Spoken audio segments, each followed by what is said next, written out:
മിനിസ്റ്ററെ മദ്യനിർമ്മാണശാല വരുന്നത് ഒന്ന് cabinet not opposition leader പുറത്തുവിട്ടിട്ടുണ്ട്. അപ്പോൾ അത് വ്യവസായ വകുപ്പ് പോലും അറിഞ്ഞിട്ടില്ല എന്നുള്ളതാണ് ആക്ഷൻ. അപ്പോൾ അത്തരത്തിൽ വ്യവസായ വകുപ്പ് അറിയേണ്ടതല്ലേ ഒരു പുതിയ വ്യവസായം വരുന്നത്? നല്ലൊരു യോഗം വരുന്നത് 51 ആളുകളാണ് നിക്ഷേപത്തിനുള്ള താല്പര്യം പ്രകടിപ്പിച്ചിട്ടുള്ളത്. വളരെ പോസിറ്റീവായിട്ടുള്ള ഒരു കൺക്ലൂഷനായിരുന്നു ഉണ്ടായിരുന്നത്. നിങ്ങൾ ശ്രദ്ധിച്ചിട്ടുണ്ടെങ്കിൽ അറിയാം, സാധാരണ 2ാം ദിവസം ആകുമ്പോഴേക്കും സമാപനത്തിന് കുറവായിരിക്കും. തുടങ്ങാൻ തന്നെ നമ്മൾ കുറച്ച് വൈകും. ഇത് ഉദ്ഘാടനത്തിനുണ്ടായ അത്രയും ആളുകൾ തന്നെ സമാപനത്തിനുണ്ട്. നല്ല പാനൽ ഡിസ്കഷൻ. അപ്പോൾ നിങ്ങളെല്ലാവരും ഈ മാധ്യമങ്ങൾ ഇത്തരം കാര്യങ്ങൾ പറയുമ്പോൾ കാര്യങ്ങൾ മനസ്സിലാക്കി കാര്യങ്ങളിലേക്ക് പോകുന്നതായിരിക്കും ഉചിതം. ഇപ്പം ഞങ്ങൾ വ്യവസായം തുടങ്ങുമ്പോൾ ഞാൻ പോലും അറിയണ്ട, ഓൺലൈനിൽ സബ്മിറ്റ് ചെയ്താൽ 50 കോടി രൂപ വരെയുള്ളതാണെങ്കിൽ മന്ത്രി അറിയണ്ട, പ്രിൻസിപ്പൽ സെക്രട്ടറി അറിയണ്ട, ആരും അറിയണ്ട വ്യവസായം തുടങ്ങാൻ കേരളത്തിൽ. നിങ്ങളിതൊന്നും മനസ്സിലാകാതെ വരുമ്പോൾ ഉണ്ടാകുന്ന ചില പ്രശ്നങ്ങളാണ്. 50 കോടിക്ക് മുകളിലുള്ളതാണെങ്കിൽ നേരെ ഒരു ബ്യൂറോ ഉണ്ട്, അതിനകത്തിന് സിംഗിൾ വിൻഡോ ക്ലിയറൻസ് ബോർഡ് ഉണ്ട്. ആ സിംഗിൾ വിൻഡോ ക്ലിയറൻസ് ബോർഡ് ഈ കാര്യം പഞ്ചായത്ത് അറിയിച്ചിരുന്നു എന്ന് നിങ്ങൾ തന്നെ ചിലർ കൊടുക്കുകയുണ്ടായി. ആ ലെറ്റർ ഹെഡിന്റെ മുകളിൽ നോക്കിയാൽ അത് KSIDC ആണെന്ന് കാണാം. KSIDC വ്യവസായ വകുപ്പിന്റെ കീഴിലുള്ളതാണ്. അവരാണ് സിംഗിൾ വിൻഡോ ക്ലിയറൻസ് ബോർഡ് കൈകാര്യം ചെയ്യുന്നത്. അപ്പൊ അതെല്ലാം ആ സംവിധാനങ്ങൾക്ക് കീഴിലാണ്. നമ്മൾ പരമാവധി ഇവർ ആരുടെയും മുൻപിലെത്താതെ ഓൺലൈനായി തന്നെ കാര്യങ്ങൾ കൈകാര്യം ചെയ്യാൻ ശ്രമിക്കുന്നത്. അല്ലാതെ ഓരോ വ്യവസായം തുടങ്ങുമ്പോൾ അത് ഇന്ന വകുപ്പിൽ പോയി ആ വകുപ്പിൽ പോയി, അത് നമ്മുടെ ഈ പ്രൊസീജിയർ കേരളത്തിൽ വന്നിട്ടുള്ള പുതിയ മാറ്റങ്ങൾ, നിയമത്തിലെ മാറ്റങ്ങൾ, ചട്ടത്തിലെ മാറ്റങ്ങൾ, അത് പ്രത്യേകം നമുക്കൊരു വർക്ക്ഷോപ്പ് തന്നെ സംഘടിപ്പിക്കാവുന്നതാണ്.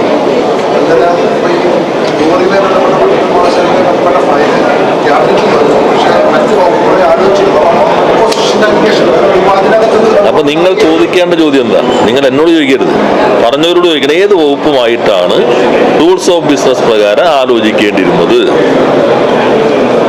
അവർ പറഞ്ഞില്ലെങ്കിൽ നിങ്ങളുടെ അഭിപ്രായം എന്താ? അങ്ങനെ ഫയൽ വന്ന് ആരുമായിട്ട് ആലോചിക്കണം? നിങ്ങളാരൊന്നും പറയാത്ത സാധാരണ നടപടിക്രമം പുതുതായിട്ട് സാമ്പത്തിക ബാധ്യത ഉണ്ടാക്കുമ്പോഴാണെങ്കിൽ ധനവകുപ്പായിട്ട് ആലോചിക്കണം. നിയമപരമായ പ്രശ്നങ്ങളുണ്ടെങ്കിൽ നിയമവകുപ്പായിട്ട് ആലോചിക്കണം. മറ്റേതെങ്കിലും വകുപ്പുമായി ബന്ധപ്പെട്ട പുതിയ പ്രശ്നങ്ങളുണ്ടെങ്കിൽ ആ വകുപ്പുമായിട്ട് ആലോചിക്കണം. ഇവിടെ പ്രഖ്യാപിക്കപ്പെട്ട ഒരു നയത്തെ അടിസ്ഥാനപ്പെടുത്തിയ തീരുമാനമാണ്. അതിന് കൂടുതൽ വേണമെങ്കിൽ നിങ്ങൾ ബന്ധപ്പെട്ട വകുപ്പ് മന്ത്രിയോട് ആരാഞ്ഞാൽ കുറെ കൂടി വ്യക്തത വരും. നമ്മൾ കാണേണ്ടത്, നിങ്ങളിപ്പോ കുറച്ച് സമയം ഈ നേരത്തെ ടെൻഡർ ആയിരുന്നല്ലോ, ഇപ്പൊ ടെൻഡർ പോയി. വ്യവസായം തുടങ്ങാൻ ടെൻഡർ വിളിക്കണം എന്ന് ലോകത്ത് ആദ്യമായി ആവശ്യപ്പെട്ട എന്തുകൊണ്ട് ടെൻഡർ വിളിച്ചില്ല എന്നൊരു ചോദ്യം മണിക്കൂറുകളോളം നിങ്ങളും കൊണ്ടാടി. നിങ്ങളപ്പോ ഇപ്പൊ പഴയ പോലെ ആയിരുന്നു. നിങ്ങളുടെ കയ്യിൽ യന്ത്രം ഇരിക്കണ്ടല്ലോ, ഒന്ന് സെർച്ച് ചെയ്താൽ ലോകത്തെ ChatGPT ചോദിക്കും, ലോകത്ത് എവിടെയെങ്കിലും ടെൻഡർ വിളിച്ച് വ്യവസായം തുടങ്ങുന്നുണ്ടോ? ഏറ്റവും ചുരുങ്ങിയത് അതെങ്കിലും ചെയ്തിട്ട് വേണ്ട നിങ്ങൾ ചോദിക്കുക. അത്ര സമയം നിങ്ങൾ കളയരുത് കാഴ്ചക്കാരുടെയും വായനക്കാരുടെയും. പകരം നിങ്ങൾ പറയുക, വിഴിഞ്ഞം കോൺക്ലേവ് വളരെ നല്ല രീതിയിൽ വന്നു. ഇവിടെ വന്ന ആരുടെയെങ്കിലും ഒരു ഇന്റർവ്യൂ നിങ്ങൾ എടുത്തിട്ട് 5 മിനിറ്റ് കൊടുക്കാമായിരുന്നില്ലേ? MSC ലോകത്തിലെ ഏറ്റവും പ്രധാനപ്പെട്ട കമ്പനി, സറഫ് ഗ്രൂപ്പ് CEO, ഇവർ കേരളത്തിൽ വന്നിരിക്കുന്നു. അവരെന്തിനു വന്നു? എന്താ നിങ്ങൾ കേരളത്തെക്കുറിച്ച് അഭിപ്രായം?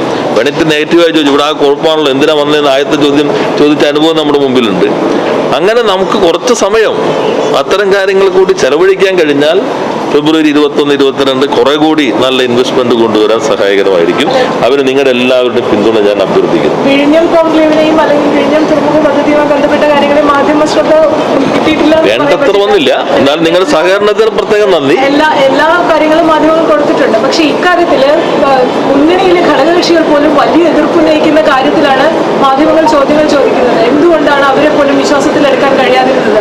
അത് മാത്രമാണ്. അതല്ല ഞാൻ ചോദിച്ചത്. നിങ്ങൾ ആദ്യം ചോദിച്ച ചോദ്യമാകുമ്പോൾ സാധാരണ നമ്മളെല്ലാം പത്രപ്രവർത്തനം നടത്തുമ്പോൾ നിങ്ങൾ കുറ്റപ്പെടുത്തല്ല, ടെൻഡർ വിളിക്കണം എന്ന് പറഞ്ഞു. അപ്പോൾ നമ്മൾ സാധാരണ കോമൺ സെൻസ് വെച്ച് ഇവിടെ കേരളത്തിൽ ഏതെങ്കിലും കമ്പനി ടെൻഡർ വെച്ച് തുടങ്ങിയിട്ടുണ്ടോ? നിങ്ങൾ എന്താ ചോദിക്കാത്തെ? അതെല്ലാം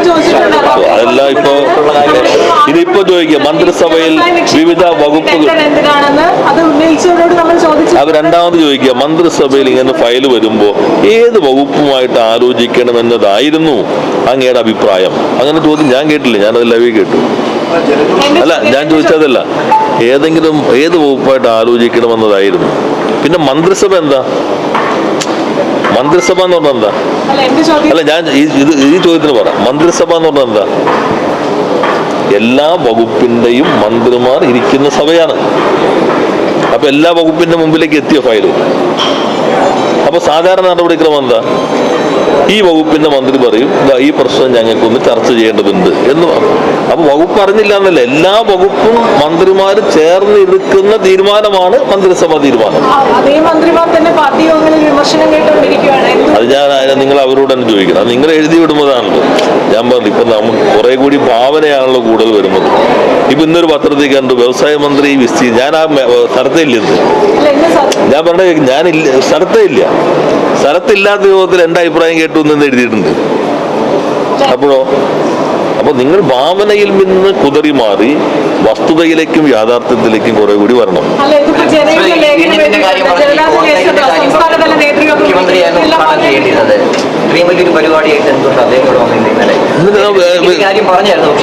വ്യക്തമാക്കിയിരുന്നല്ലോ ഇന്നലെ തന്നെ. കുറെ കൂടി ക്യാബിനറ്റ് നീണ്ടുപോയി. അതിന്റെ ഭാഗമായിട്ട് അദ്ദേഹത്തിന് ഇപ്പോൾ ഇവിടെ വിമാനത്തിന്റെ കുറച്ച് നിയന്ത്രണങ്ങളുണ്ട്. ഞാൻ പറഞ്ഞു അതല്ല, ഇപ്പോൾ ഒരു ചിലർ അത് മാത്രം കൊടുത്തിട്ടുണ്ട്. അതെല്ലാം ഇവിടെ ആർക്കും ഒരു പ്രശ്നമായിരുന്നില്ല. ഈ ഡെലിഗേഷൻ തന്നെ നല്ല കോൺഫിഡൻസോടുകൂടി പോവുകയാണ്. ദോഷൈക ദൃക്കുകൾ ക്ഷീരമുള്ളൊരകിടിൻ ചുവടിലും